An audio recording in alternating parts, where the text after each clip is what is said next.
এভাবে বৃষ্টি হচ্ছে, এভাবে আর এক রাত বৃষ্টি হলে রোডে পানি উঠে যাবে। আমাদের পল্লী মঙ্গল স্কুলের মাঠে পানি উঠে গেছে, আর রোডে পানি উঠতে আর অল্প কতক্ষণ। যেভাবে মুষলধারে বৃষ্টি হচ্ছে, তো আপনাদেরকে দেখাবো আমাদের পুকুরটার পানি আর রোডে উঠতে কতক্ষণ লাগবে। এই আর এক সিঁড়ি বাকি আছে, রোডে পানি উঠতে আর মাত্র 4 আঙ্গুল বা 1 বিঘত বাকি আছে। ওই কারেন্টের খুঁটির সামনে পানি উঠে গেছে, পল্লী মঙ্গল স্কুলের সামনে পানি উঠে গেছে। দেখেন, একজন ওখানে জাল নিয়ে বসে আছে।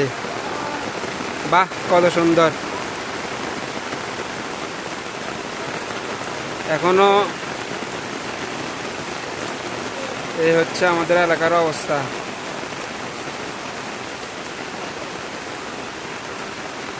গত বছর 24-এর বন্যায় এই রোডে হাঁটুর উপরে পানি ছিল, বড় নৌকাও চলছে। এবার আল্লাহ ভালো জানে এবছরে কি হয়। ওই যে দেখেন, কারেন্টের পিলারের সামনেও পানি উঠে গেছে রোডের মধ্যে।